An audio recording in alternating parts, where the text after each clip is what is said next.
નમસ્કાર વિદ્યાર્થી મિત્રો, ધોરણ 9 વિષય સામાજિક વિજ્ઞાન, એકમ 1 ભારતમાં બ્રિટિશ સત્તાનો ઉદય, ભાગ 2। તો ભાગ 1ની અંદર આપણે ભારત આવવાના જળમાર્ગની શોધ, અનેક ફિરંગી પ્રજાનું ભારતમાં આગમન, પ્લાસીનું યુદ્ધ, બક્સરનું યુદ્ધ અને પછી અંગ્રેજોની જીત થાય છે અને અંગ્રેજો કંપની શાસનનો વિકાસ કરવા જાય છે ત્યાં સુધી આપણે ચર્ચા કરી। હવે વિદ્યાર્થી મિત્રો, આ જે ચર્ચા કરી હતી એમાંથી પ્રશ્નોત્તરી કરીએ। યુરોપના દેશમાં ભારતની કઈ કઈ ચીજ વસ્તુઓની ખૂબ માંગ રહેતી? આપણે પહેલા જ પેરેગ્રાફમાં જોયું હતું કે પ્રાચીન સમયથી આપણી જે ચીજ વસ્તુઓ વખણાતી હતી તેની યુરોપમાં બહુ માંગ હતી। તો તેવી ચીજ વસ્તુઓ છે મરી મસાલા, તેજાના મલમલ રેશમી કાપડ, ગળી વગેરે ચીજ વસ્તુઓની યુરોપની અંદર માંગ હતી। હવે ભારત અને યુરોપ વચ્ચેના વેપારનું મુખ્ય કેન્દ્ર કયું હતું?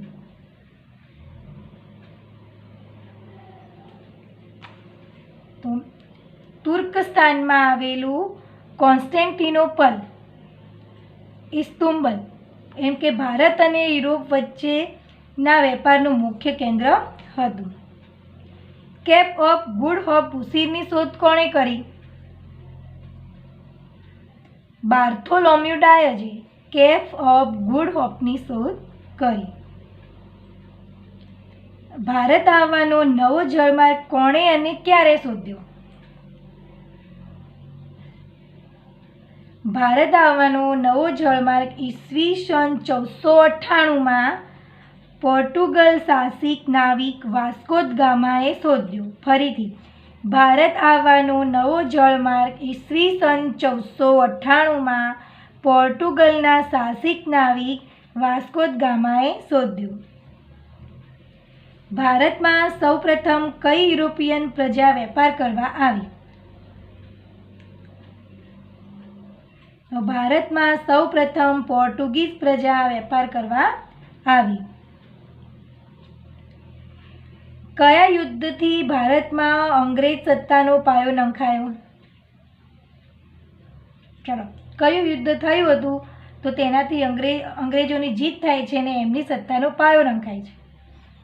ઈસવીસન 1757ના પ્લાસીના યુદ્ધથી।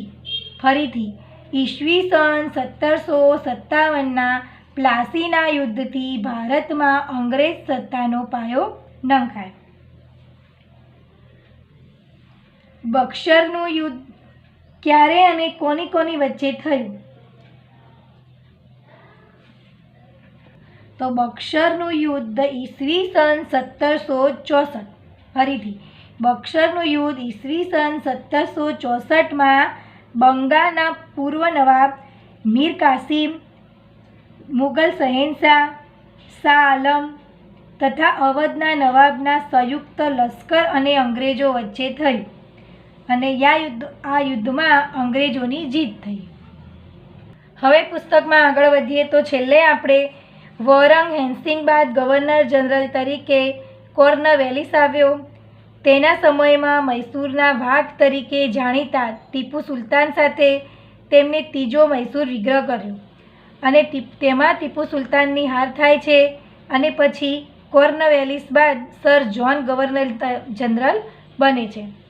પછી આગળ જોઈએ તો કોર્નવોલિસ બાદ સર જ્હોન ગવર્નર જનરલ બન્યો। તેણે અપનાવેલી તટસ્થતાની નીતિના કારણે ઈસ્ટ ઇન્ડિયા કંપનીની પ્રતિષ્ઠા એક બાજુ ઘટી તો બીજી બાજુ મરાઠાઓ વધુ શક્તિશાળી બન્યા। આથી જ્હોન સોર પછી આવેલ ગવર્નર જનરલ વેલેન્સ્લીને માથે કંપનીની ભારતમાં સર્વોપરી બનાવવાની જવાબદારી આવી। આ માટે વેલેન્સ્લીએ સહાયકારી સૈન્યની યોજના દાખલ કરી। સહાયકારી યોજનાની શરતો અને અપનાવેલ રાજ્યો જોઈએ। હવે અહીંયા કોર્નવેલિસ બાદ સર જ્હોન ગવર્નર તરીકે આવે છે અને તે તટસ્થતાની નીતિ અપનાવે છે અને તેને કારણે ઈસ્ટ ઇન્ડિયા કંપનીની પ્રતિષ્ઠા એક બાજુ ઘટી જાય છે। અને બીજી બાજુ શું થાય છે કે મરાઠાઓ વધુ શક્તિશાળી બને છે. તેથી નવા ગવર્નર જનરલની નિમણૂક થાય છે. આથી જ્હોન સ્વર પછી આવેલ ગવર્નર જનરલ વેલેન્સલી, હવે વેલેન્સલી ગવર્નર જનરલ તરીકે નિમણૂક પામે છે અને તેને માથે કંપનીની ભારતમાં સર્વોપરી બનાવવા માટે કે કંપનીની પ્રતિષ્ઠા વધારવા માટે, પુનર્સ્થાપિત કરવા માટે એને માટેની જવાબદારી આપે છે અને તેને માટે વેલેન્સલી સહાયકારી યોજનાઓ દાખલ કરે છે, જે આપણે જોઈએ. હવે આ સહાયકારી યોજનાઓ એક મીઠા ઝેર સમાન હતી. જે આપણે જોઈએ સહાયકારી સૈન્ય યોજનાની શરતો. પહેલી છે કે કંપની સરકાર તાલીમ પામેલું સૈન્ય યોજના સ્વીકારનાર રાજ્યને આપશે. એટલે કે સરકારનું કે રાજાનું જ તાલીમ પામેલું સૈન્ય એ યોજના સ્વીકારશે અને આ સૈન્ય જ રાજ્યની અંદર અને બહાર જે થતા વિગ્રહો સામે રક્ષણ કરશે. અને આ સૈન્ય રાજ્યના આંતરિક અને બાહ્ય આક્રમણથી રાજ્યનું રક્ષણ કરશે. એટલે કે એ જે સૈન્ય છે એ રાજ્ય અંદર અને બહાર થતા જે આક્રમણો છે તેનાથી રક્ષણ કરશે. તેના બદલામાં યોજના સ્વીકારનાર રાજાઓને લશ્કરી ખર્ચ અથવા તેટલી આવક ધરાવતા પ્રદેશ અંગ્રેજોને આપવો. તેના બદલામાં લશ્કરનો પગાર, ખાવા પીવાનો ખર્ચ રાજાને આપવાનો રહેશે અને આવક ધરાવતા પ્રદેશો પણ અંગ્રેજોને આપવાના રહેશે. કંપનીની પરવાનગી વિના રાજ્ય અન્ય રાજ્ય સાથે યુદ્ધ કે સંધિ નહીં કરી શકે. અને જે આ કંપની શાસનની પરવાનગી લીધા વગર એમ કે કોઈ સામે યુદ્ધ, રાજ્યની બહાર કોઈ સામે યુદ્ધ નહીં કરી શકે. રાજ્યના દરબારમાં એક અંગ્રેજ પ્રતિનિધિત્વ રાખો. પછી રાજ્યના દરબારની અંદર અંગ્રેજને જ પ્રતિનિધિ તરીકે રાખવો. અન્ય વિદેશીને પોતાના રાજ્યમાં નોકરીએ રાખવો નહીં. અને કોઈ બહારનો વ્યક્તિ, બહારનો વિદેશી વ્યક્તિ હોય તો તેને રાજ્યની અંદર નોકરીએ રાખવો નહીં. આમ આ સહાયકારી યોજનાઓની શરતો હતી. હવે સહાયકારી યોજના એટલે શું? તો સહાયકારી યોજના એટલે કે ભારતમાં અંગ્રેજ કંપનીને સર્વોપરી બનાવવા અને અંગ્રેજ કંપનીની પ્રતિષ્ઠા પુનર્સ્થાપિત કરવા ગવર્નર જનરલ વેલેન્સીએ અમલમાં મૂકેલી યોજનાને ઇતિહાસની અંદર આપણે સહાયકારી યોજના તરીકે ઓળખીએ છીએ. હવે આગળ જે રાજ્ય શાસકોએ અપનાવી હતી તેમના નામ છે નિઝામ, મૈસૂર, અવધ, ગાયકવાડ, સિંધિયા, ભોસલે ને હોલકર. હવે આપણે જોઈએ વેલેન્સલી અને સહાયકારી સૈન્યની યોજના. તો આ યોજના એક મીઠા ઝેર સમાન હતી. આ યોજનાનો અમલ કરી વેલેન્સલીએ ઘણા પ્રદેશો ઈસ્ટ ઇન્ડિયા કંપનીમાં જોડી દીધા. ગવર્નર જનરલ વેલેન્સલીએ ટીપુને સહાયકારી યોજના સ્વીકારવા જણાવ્યું, જેનો તેણે ઇનકાર કર્યો. યોજનાના સ્વીકારનો ઇનકાર થતાં કંપની એટલે કે અંગ્રેજોએ નિઝામનો સાથ મેળવી મૈસૂર ઉપર ઈસવીસન 1799માં આક્રમણ કર્યું. આ ચોથા મૈસૂર વિગ્રહ દરમિયાન ટીપુ અંગ્રેજો સામે લડતા લડતા મૃત્યુ પામ્યો. હવે કહેવાય આ જે સહાયકારી યોજના કોના જેવી હતી? એક મીઠા ઝેર સમાન હતી કે આ યોજનાના અમલ કરી અને વેલેન્સલીએ ઘણા પ્રદેશો જીતી અને ઈસ્ટ ઇન્ડિયા કંપનીમાં જોડી દીધા હતા. અને ત્યાં ગવર્નર જનરલ વેલેન્સીએ ટીપુને પણ સહાયકારી યોજના સ્વીકારવાનું જણાવ્યું, પણ ટીપુ સુલતાને તેનો ઇનકાર કર્યો અને યોજના સ્વીકારવાનો ઇનકાર થતાં એ અંગ્રેજોએ નિઝામનો સાથ મેળવી અને મૈસૂર ઉપર ઈસવીસન 1799માં આક્રમણ કર્યું. હવે એમ પ્રશ્ન પૂછાય કે અંગ્રેજોએ નિઝામનો સાથ લઈ અને મૈસૂર પર કઈ સાલમાં આક્રમણ કર્યું?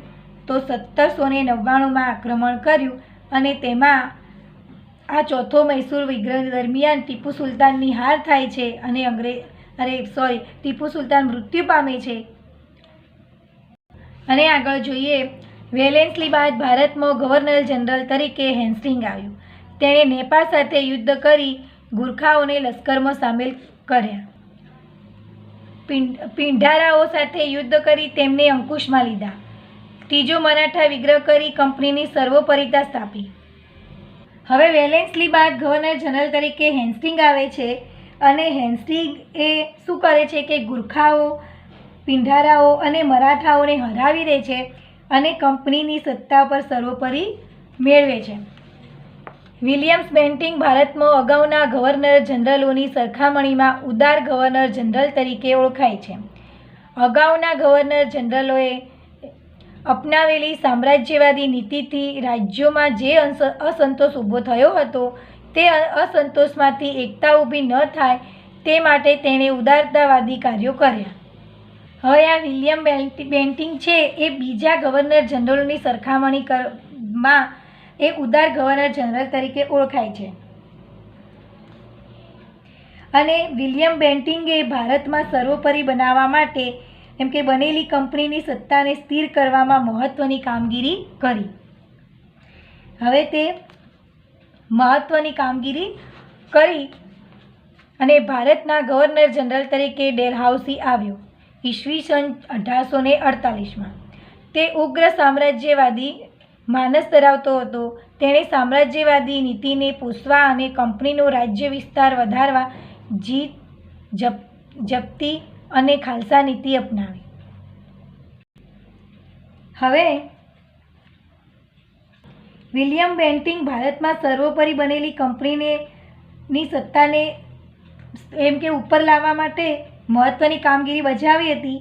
પછી એને શું કર્યું કે ગવર્નર જનરલ ડેલહાઉસીએ જીપ્તી અને ખાલસા નીતિ દ્વારા ભારતના અનેક દેશી રાજ્યોને કંપની સરકારના પ્રદેશો સાથે જોડી લીધા અને અંગ્રેજ સામ્રાજ્યનો ખૂબ વિસ્તાર વધાર્યો. તેણે અનેક સુધારા કર્યા અને તે સુધારવાદી ગવર્નર જનરલ તરીકે ઓળખાય છે. હવે તેણે જે સુધારા કર્યા છે કે ડેલહાઉસીની ખાલસા નીતિ અપનાવી છે એ આપણે જોઈએ કે યુદ્ધ દ્વારા ખાલસા, તો તેની અંદર કયું રાજ્ય? પંજાબ અને પેગુ એટલે કે નીચલું બર્મા. રાજા અપુત્ર અવસાન પામતા રાજ્ય ખાલસા. સતારા, જેતપુર, સંબલપુર, ઉદયપુર મધ્યપ્રદેશ, ઝાંસી, બઘાત, નાગપુર. ગેરવહીવટીના બહાના નીચે ખાલસા. અવધ, તેમાં અવધ આવ્યું. કરજની ઉઘરાણી તળે ખાલસા. નિજામનો વરાડ પ્રાંત. નામમાત્રની સત્તાનો અંત લાવી ખાલસા. કર્ણાટક ને તાંજોર. હવે આ એની ખાલસા નીતિ. હવે નીચે જોઈએ તો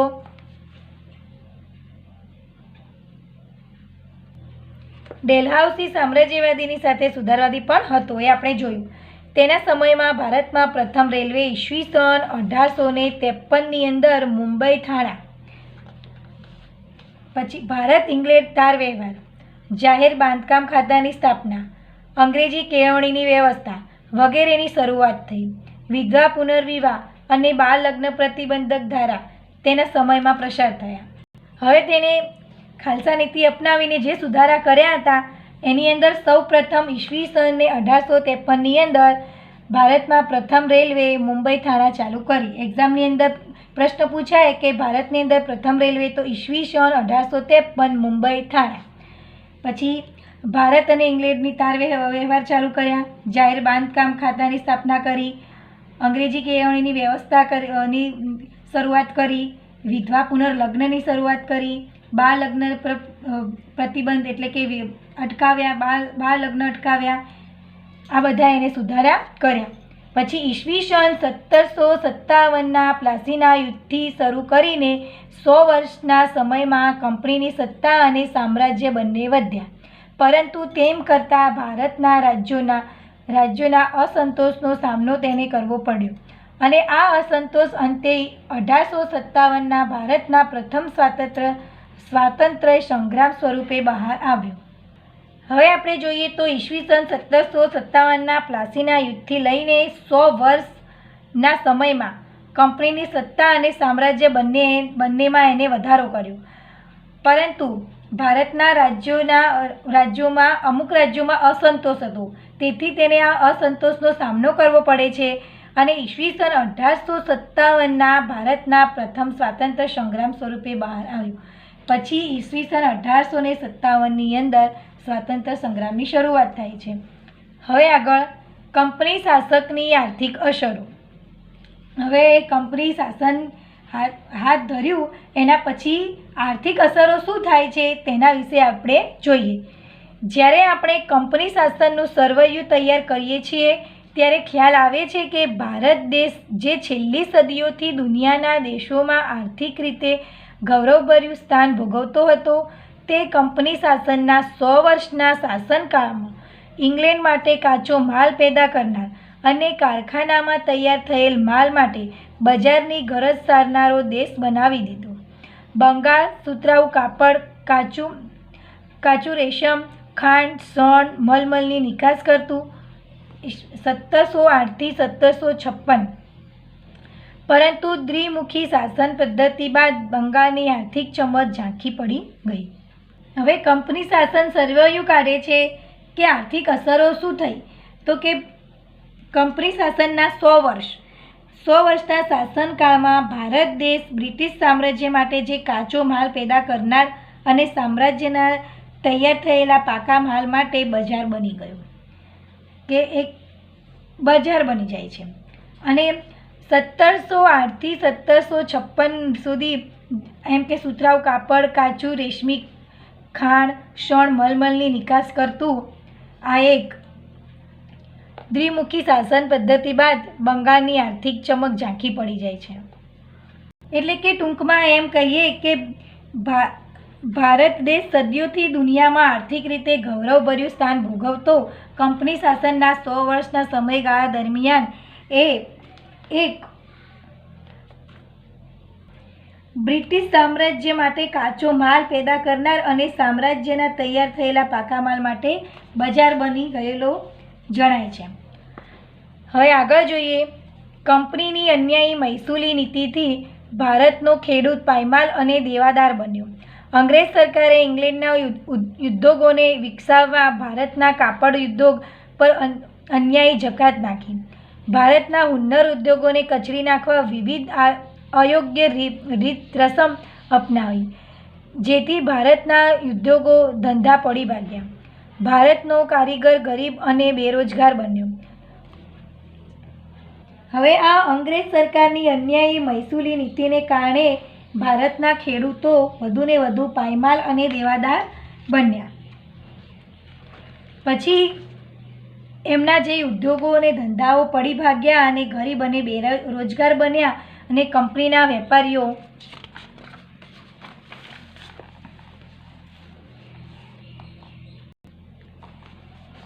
વેપાર કરી બંગાળના કારીગરો પાસે ટૂંકી મુદ્દતમાં ચોક્કસ જથ્થામાં કાપડ વણીને પૂરું પાડવાનો કોન્ટ્રાક્ટ લખાવી લેતા અને કારીગર જો ઇનકાર કરે તો તેને ફટકા મારવાની કે જેલની સજા થતી. હવે અંગ્રેજો એ શું કરતા કે કારીગરો પાસે કામ કરાવવાની મુદ્દત માગતા, સમય માગતા, અને એ જ સમયે એ વસ્તુ થઈ જવી જોઈએ કે કાપડ વણીને પૂરું તૈયાર થઈ જવું જોઈએ. જો કોઈ કારીગર એને ઇનકાર એટલે કે ના પાડે તો તેને ફટકો મારતા અને જેલમાં પૂરવાની એમ કે જેલમાં પણ પૂરી દેતા. કંપની આગમન પહેલાં ભારતના ગામડા સ્વાવલંબી અને સમૃદ્ધ હતા, જે અંગ્રેજોના શાસનની અસરથી ગરીબ અને પરાધીન બન્યા. એમ કે જ્યારે અંગ્રેજોનું શાસન નહોતું તે પહેલાં ભારતના ગામડાઓ સ્વાવલંબી હતા અને સમૃદ્ધ હતા. જ્યારે અંગ્રેજ શાસનની અસરથી ગરીબ અને પરાધીન બન્યા. એટલે કે અંગ્રેજ સરકારની આર્થિક શોષણ નીતિ તેમજ ભેદભાવભરી વેપાર અને જકાત નીતિને કારણે ભારતીય ઉદ્યોગ ધંધા પડી ભાગ્યા, તેથી કારીગરો ગરીબ અને બેકાર બન્યા. જ્યારે પ્રાચીન સમયમાં ભારતના ગામડા સ્વાવલંબી અને સમૃદ્ધ હતા, પરંતુ અંગ્રેજી શાસનની અસરથી તે ગરીબ અને વધુને વધુ પરાધીન બન્યા. હવે આગળ કંપની શાસનની સામાજિક અસર. હવે આર્થિક અસર તો આપણે જોઈ, હવે એની સામાજિક અસર જોઈએ કે બ્રિટિશ વહીવટ દરમિયાન વર્તમાનપત્રોના વિકાસથી ભારતીય પ્રજામાં વિચાર, વાણી સ્વાતંત્ર્યની ભાવના વિકસી. એ સમય દરમિયાન ભારતીય સમાજમાં કેટલાક પ્રદેશોમાં કુરિવાજો જોવા મળતા હતા, જેમાં સતી પ્રથા, દૂધ પીતી કરવાનો રિવાજ, બાળ લગ્ન વગેરે. અંગ્રેજોના સંપર્કથી રાજા રામમોહન રાય, દુર્ગારામ મહેતા, બહેરામજી મલબારી વગેરે કુરિવાજો દૂર કરવા કાયદા કરાવ્યા. ભારતમાં વહીવટી માળખાનું અંગ્રેજીકરણ થતાં અંગ્રેજી જાણનાર લોકોની જરૂર ઊભી થઈ. પરિણામે મેકોલેના પ્રયત્નોથી ભારતમાં અંગ્રેજી શિક્ષણ અપનાવવાનો પ્રારંભ થયો. ચાર્લ્સ વુડની ભલામણથી મુંબઈ, મદ્રાસ, ચેન્નઈ, કોલકાતામાં યુનિવર્સિટીની સ્થાપના થઈ. અંગ્રેજી શિક્ષણના કારણે ભારતમાં અંગ્રેજી જાણનારો વર્ગ ઊભો થયો. સમય જતાં તે સુધારાવાદી માગણીઓ કરી અને સુધારાની પ્રક્રિયાને વેગ આપ્યો.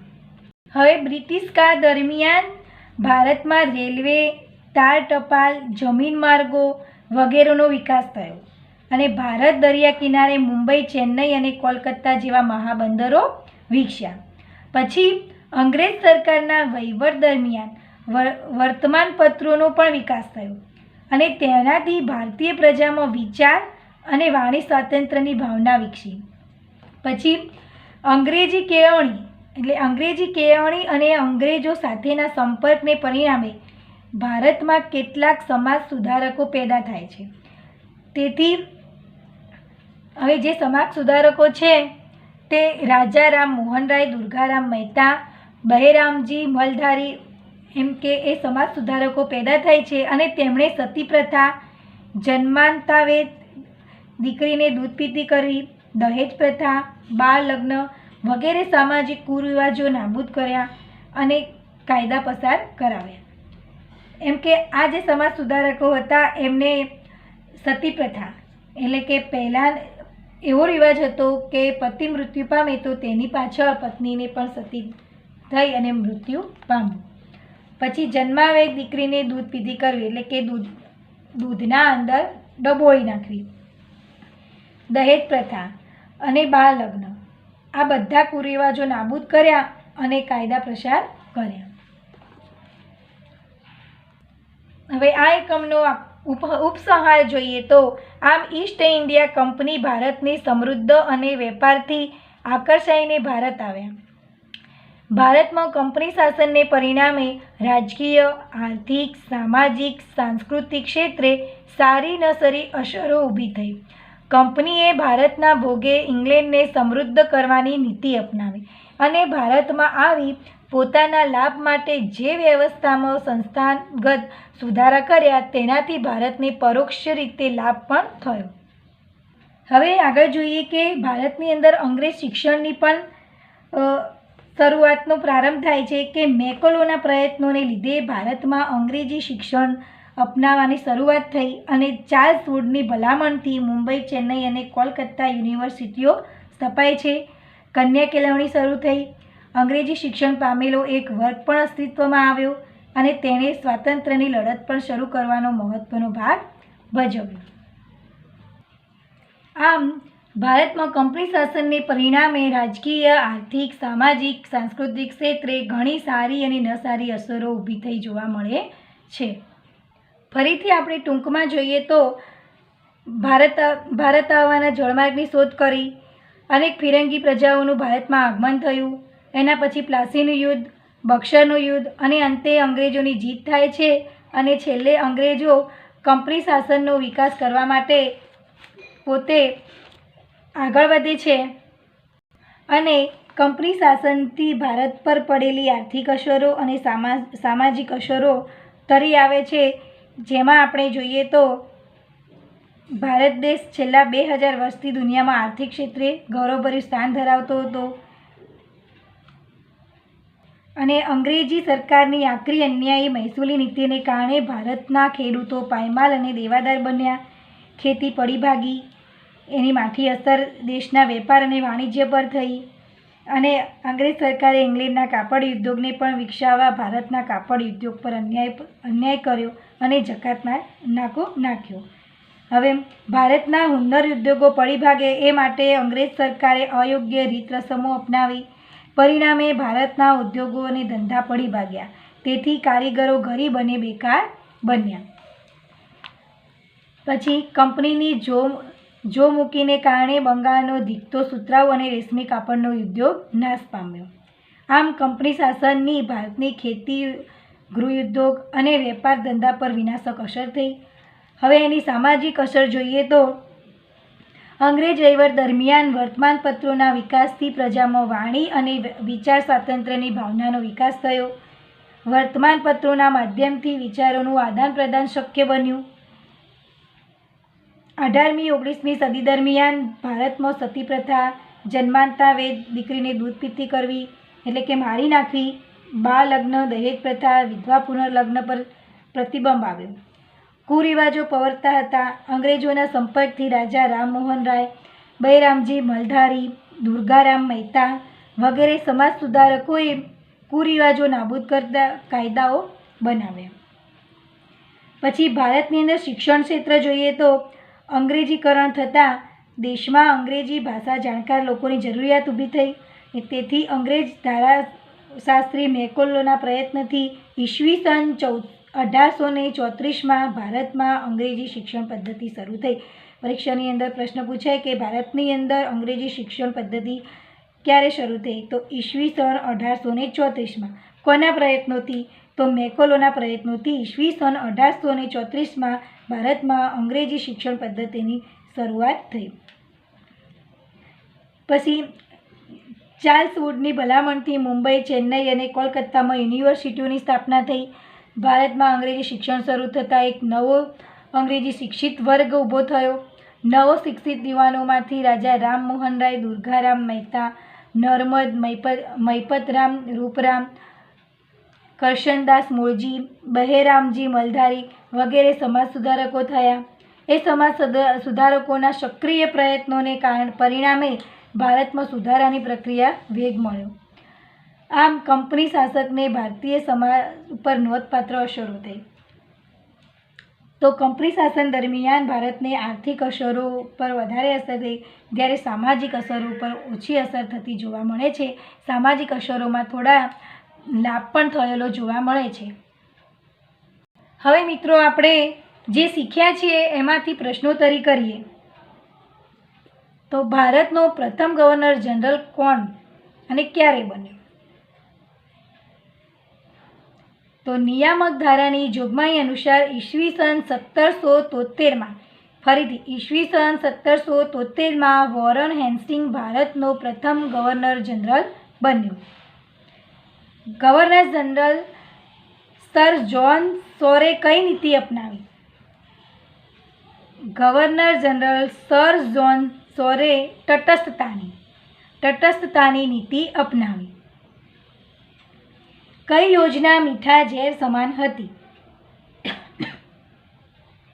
તો વેલેન્સલીની સહાયકારી યોજના મીઠા ઝેર સમાન હતી. ફરીથી કહું છું, વેલેન્સલીની સહાયકારી યોજના મીઠા ઝેર સમાન હતી. ભારતમાં રેલવેની શરૂઆત ક્યારે અને ક્યાં થઈ? ભારતમાં રેલવેની શરૂઆત ઈસવીસન 1853. ઈસવીસન 1853માં મુંબઈ અને થાણા વચ્ચે થઈ. ફરીથી ઈસવીસન 1853માં મુંબઈ અને થાણા વચ્ચે થઈ. કંપની શાસનકાળમાં ભારતમાં કયા કયા મહાબંદરોનો વિકાસ થયો? કંપની શાસનકાળ દરમિયાન ભારતમાં મુંબઈ, ચેન્નઈ અને કોલકાતા જેવા મહાબંદરોનો વિકાસ થયો. હવે આગળ, કોના પ્રયત્નોથી ભારતમાં અંગ્રેજી ભાષા દ્વારા શિક્ષણ અપનાવવાનું નક્કી થયું? અંગ્રેજ ધારાશાસ્ત્રી મેકોલેના પ્રયત્નોથી ભારતમાં અંગ્રેજી ભાષા દ્વારા શિક્ષણ આપવાનું નક્કી થયું. તો વિદ્યાર્થી મિત્રો, આપણો આ પાઠ ભારતમાં બ્રિટિશ સત્તાનો ઉદય અહીંયા પૂર્ણ કરીએ છીએ. તમે સારી રીતે સમજ્યા હશો. હવે અહીંયા જે સ્વાધ્યાય આપેલું છે એ તમારે નોટબુકમાં કરવાનું છે. તો મિત્રો, આજે જે ભણાયું છે તે તમે આજે જ સમજી લો અને શીખી લો તો વધારે તમારા માટે સરળ રહેશે. હવે આજનો ટૉપિક અહીંયા પૂર્ણ કરીએ છીએ. નવા ટૉપિક સાથે ફરીથી મળીશું. Thank you.